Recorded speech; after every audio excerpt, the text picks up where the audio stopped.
신앙 고백 하겠습니다. 나는 전능하신 아버지 하나님 천지의 창조주를 믿습니다.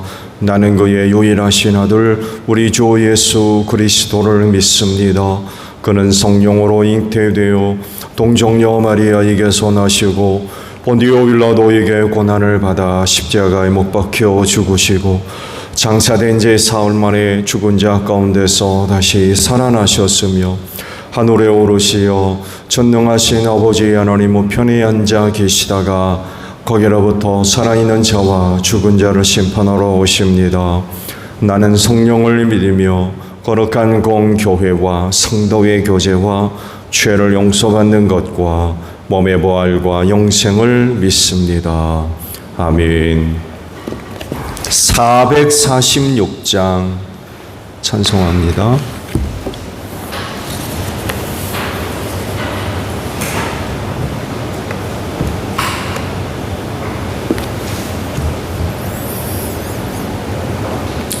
찬송가 446장이에요. 주 음성회는 참 기쁨 없도다. 날 사랑하신 주 늘 계시옵소서. 기쁘고 기쁘도다. 항상 기쁘도다. 나 주께 왔사오니 복 주옵소서. 나 주께 왔으니 복 주시옵소서. 주 함께 계시면 큰 시험이기네. 기쁘고 기쁘도다.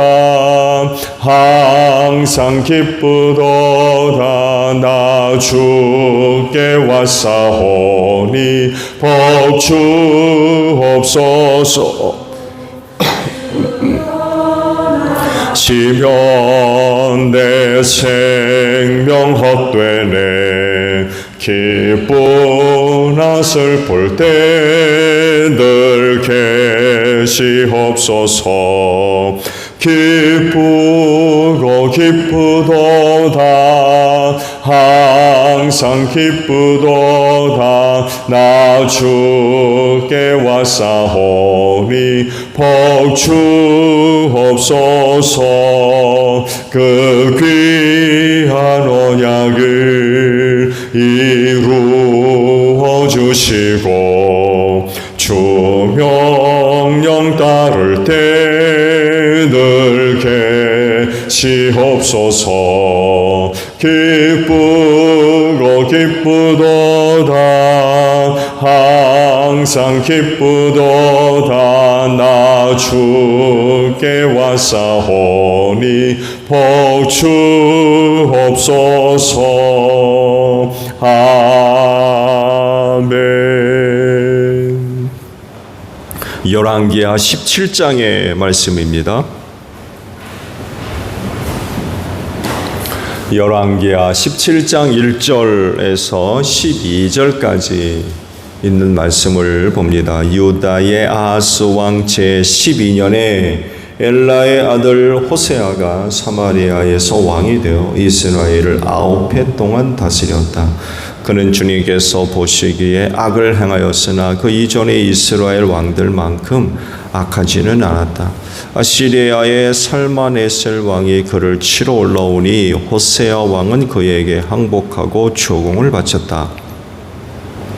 그러나 아시리아 왕은 호세아가 이집트의 소 왕에게 사절을 보내어 반역을 기도하고 해마다 하던 것과는 달리 아시리아 왕에게 조공을 내지 않는 것을 알고 나서는 호세아를 잡아 감옥에 가두었다.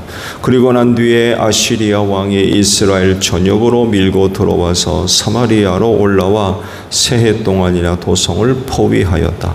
드디어 호세아 제9년에 아시리아 왕은 사마리아를 점령하고 이스라엘 사람을 아시리아로 끌고 가서 할라와 고산 강가에 있는 하볼과 메대의 여러 성읍에 이주시켰다.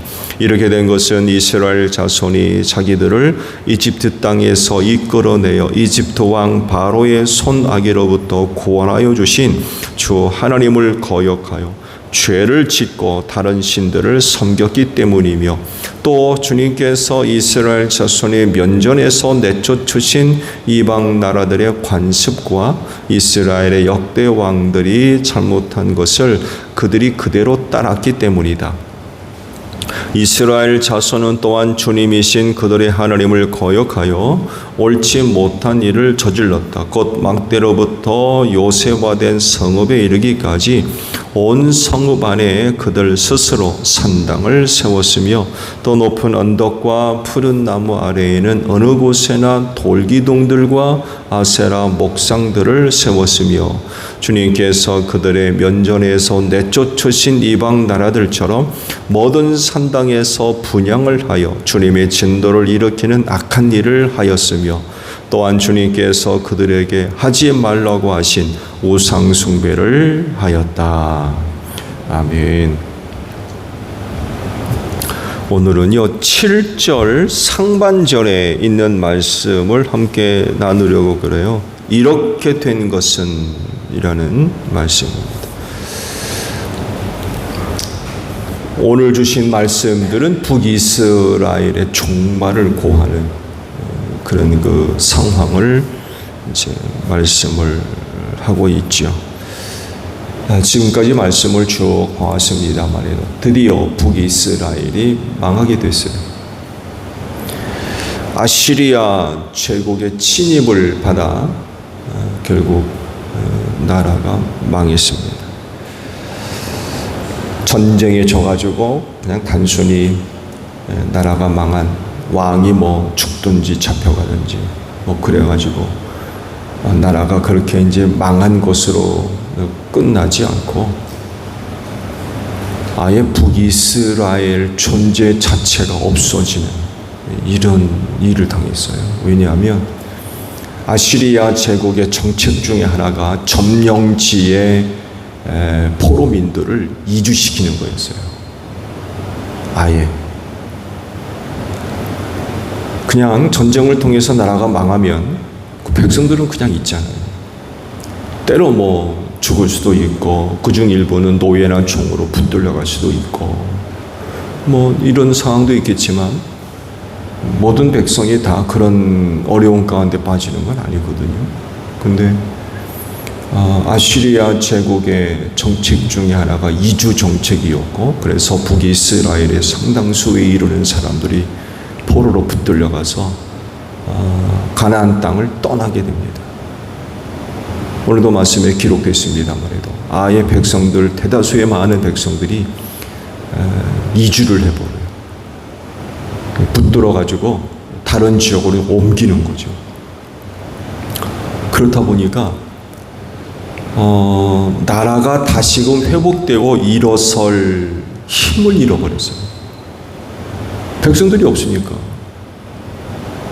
말씀드린 대로 왕이 붙들리거나 죽어서 나라가 망하는 이런 차원이 아니라 이 백성들의 많은 백성들이 포로로 붙들려가서 다른 지역으로 이주를 시켜버리니까 시간이 흘러서 백성들이 다시금 힘을 모아가지고 나라를 일으키는 이런 그 기회도 될 수 있고 힘도 저축해 둘 수 있을 텐데, 그렇게 이주 정책에 의해서 붙들어가 버리니까 힘을 잃어버린 거. 그래서 그렇게 망하고는 북이스라엘은 다시는 회복되지를 못합니다.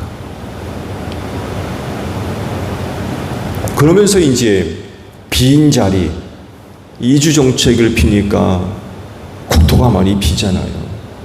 그 자리에 누가 들어와요? 이방인들이 들어와서입니다.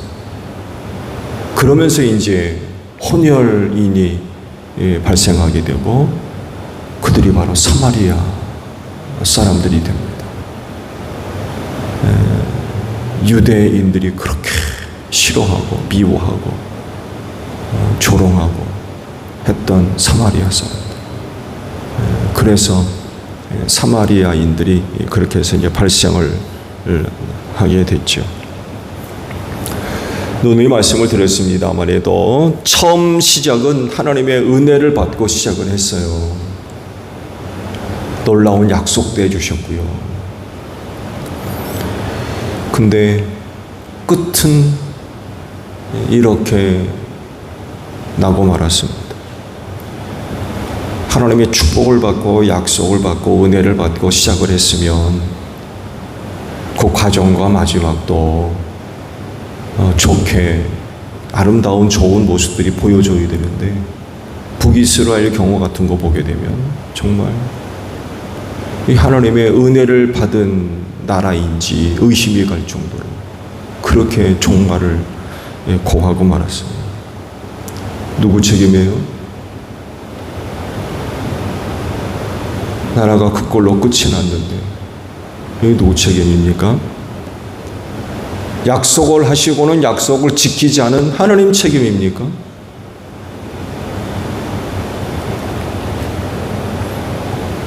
아니면 북이스라엘 책임입니까?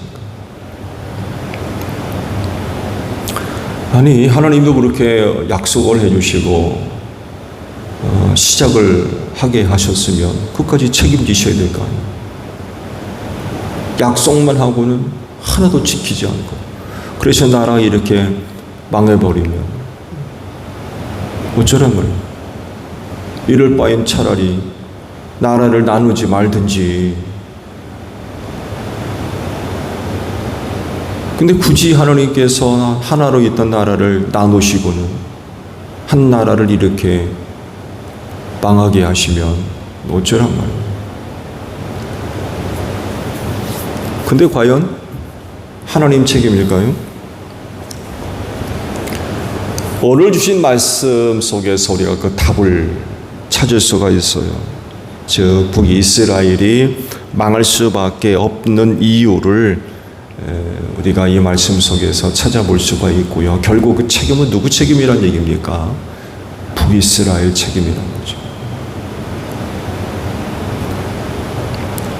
그들이 타락했어요. 하나님 버리고 우상 숭배하죠.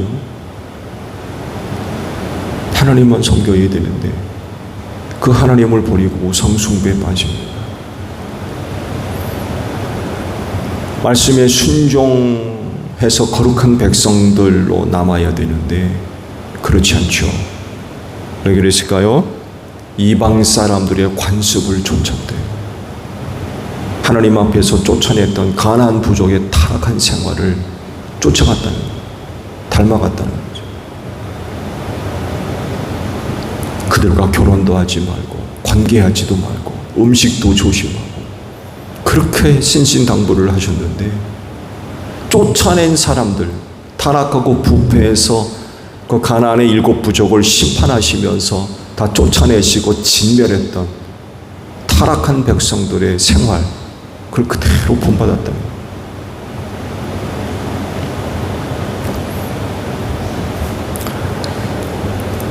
또 하나는 북이스라엘의 역대 왕들이 다윗을 본받지를 않았어요. 우상 숭배에 빠진 타락한 이 북이스라엘의 역대 왕들을 닮아갑니다. 이스라엘의 가장 본이 되는 왕이 다윗 아닙니까? 그래서 열왕기서나 역대서의 말씀들을 보게 되면 다윗과 같지 않았더라는 표현들을 자주 사용하십니다. 일국의 왕이 되었다고 하면 본받을 사람들이 있어야 되는데 그중 하나가 바로 다윗이었거죠. 근데 북이스라엘 왕들은 그 다윗을 본받지를 않아요. 우상 숭배하고 타락한 왕들 그들을 본받습니다. 그들을 따라가고 지도자들이 이렇게 타락하니까 이거 백성들은 말할 것도 없는 거죠.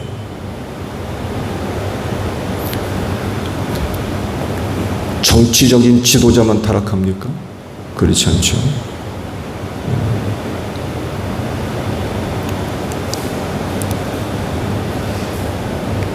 또한 북이스라엘이 망할 수밖에 없었던 중요한 이유 중에 하나, 말씀에 순종하지 않아요.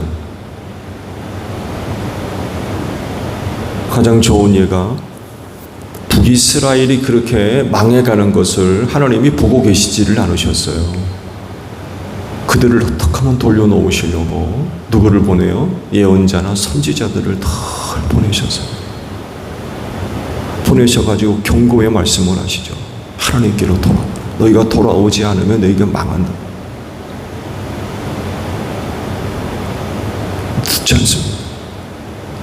오히려 그런 말 한다고 미워하고 때리고 옥에 가두고 죽이는 이런 죄를 저질러.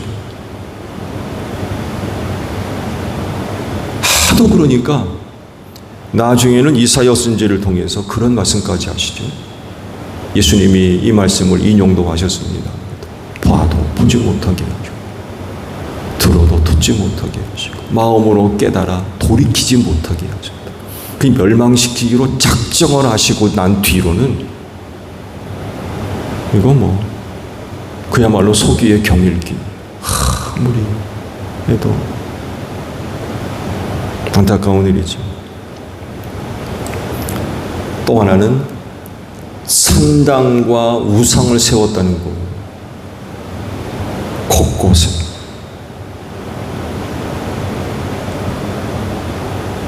하나님을 예배하기 위해 예루살렘에 성전을 세워놨잖아요.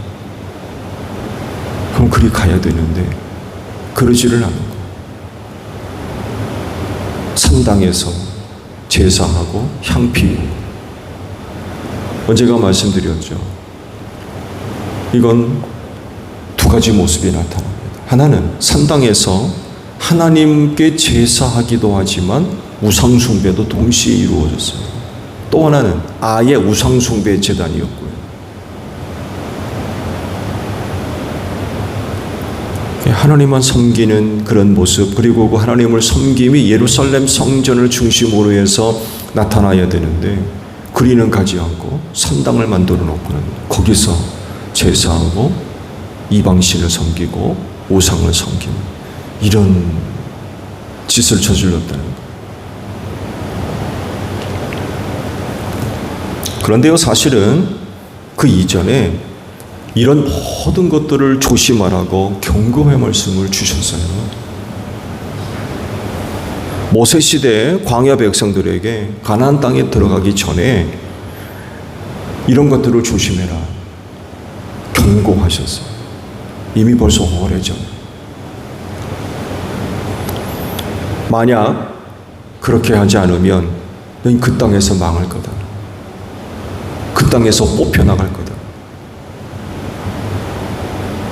경고의 메시지를 이미 벌써 오래전에 주셨어요. 근데 결국 이 말씀대로 이루어진 거죠. 그래서 이렇게 된 것을 가지고 뭐 누구 탓할 수 없어요. 너 때문이다, 뭐 나 때문이다, 뭐 이렇게 탓할 수가 없다는 거예요. 그건 전적으로 북이스라엘 자신의 문제였기 때문에 그래요.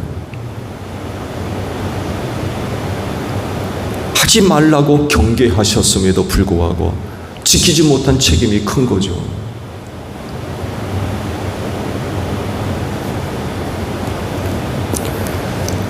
북이스라엘의 멸망을 통해 얻을 수 있는 교훈은 바로 이겁니다. 즉 하나님만 섬기라는 거죠.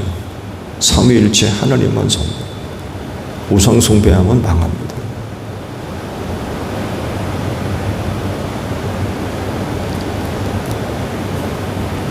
그분만이 살아있는 참 신이기 때문에 그래요.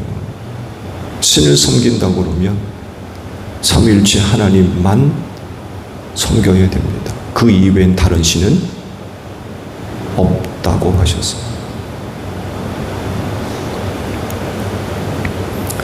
또 다른 하나, 말씀에 순종해야 된다는 거죠.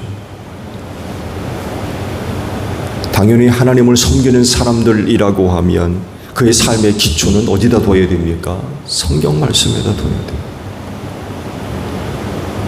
하나님의 말씀, 하나님의 계시에 대한 그 말씀에 삶의 근거를 두고 생활해야 된다는 것입니다.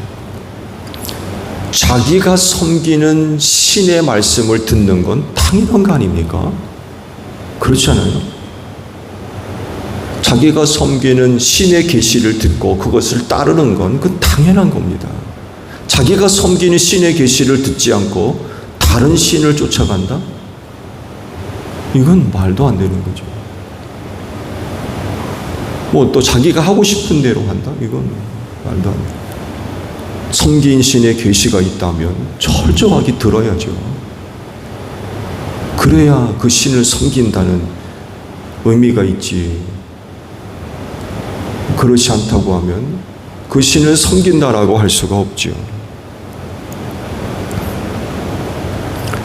성경은 하나님의 계시죠. 하나님의 모든 뜻이 그 계시 성경에 다 담겨 있습니다. 그렇기 때문에 하나님을 섬기는 사람들은 이 성경에 근거한 생활이 되어져야 됩니다. 말씀에 기초를 두고 있어야 돼요. 말씀 따라 사는 거죠. 그것이 종종 충돌이 벌어지는 그 어떤 것들이 얼마든지 발생할 수 있습니다. 뿐만 아니라 유혹이 될 수도 있고요. 특히 하나님의 말씀은 거룩한 말씀이기 때문에 세상의 어떤 가치와 동일할 수 없어요. 그러다 보니까 충돌이 안 일어날 수가 없어요. 갈등이 일어나지 않을 수가 없고요. 그런 일이 있다 할지라도 포기할 수 없죠. 절대로 포기할 수 없어요. 그건 하나님의 말씀이며 그 말씀은 그들에게 생명이 되기 때문에 그렇습니다. 결국 하나님의 말씀이 승리합니다.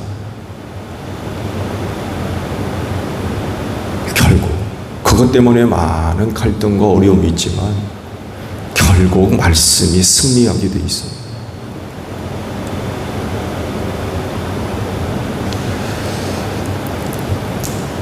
오래전에 모세를 통하여서 그런 그 계시의 말씀을 주셨죠. 너희 앞에 두 개의 길을 두겠다. 둘 중에 하나를 선택하는 거죠. 하나는 축복의 길이고 하나는 저주받을 길을 그들 앞에 두셨다고 그랬어요. 복 받는 길은 어떤 길이겠습니까? 하나님만 섬기고 그 말씀에 순종하는 거였어요. 그러면 저주받는 길은 뭐겠습니까?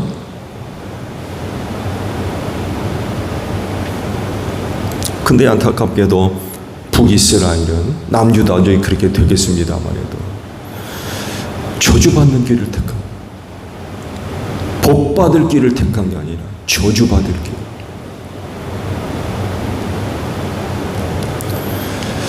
그래서 하시는 말씀이 이렇게 된 것은 이라고 하시면서 북이스라엘의 죄악을 낱낱이 지금 고발을 하고 계신 거죠. 이렇게 된 것은 그들 스스로가 저주받을 길을 선택했다는 거. 그러니 저주받죠. 그러니 나라가 망할 수밖에 없는 거예요. 그리스도인은 축복의 길로 나아가는 사람인 줄로 믿습니다. 이렇게 된 것은 하나님의 독생하신 아들 예수를 믿기 때문에 그래요. 그 믿음으로 말미암아 죄와 사망에서 구원받아 하나님의 자녀가 되었어요. 축복의 길이죠. 그러므로 이 길에서 벗어나지 마십시오. 예수를 믿는 믿음으로 말미암아 우리가 축복의 길을 걷게 되었다고 하면 이 믿음 잘 지키세요.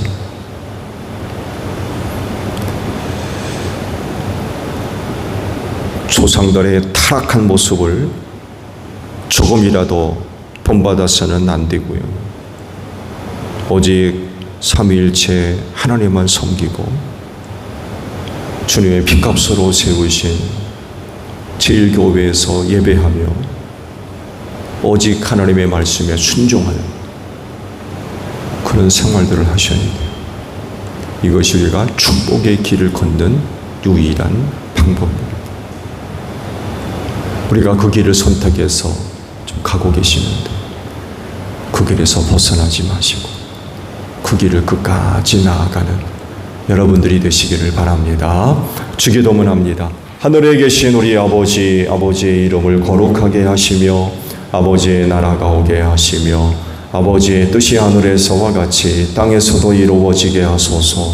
오늘 우리에게 일용할 양식을 주시고 우리가 우리에게 잘못한 사람을 용서하여 준 것 같이 우리 죄를 용서하여 주시고 우리를 시험에 빠지지 않게 하시고 악에서 구하소서. 나라와 권능과 영광이 영원히 아버지의 것입니다.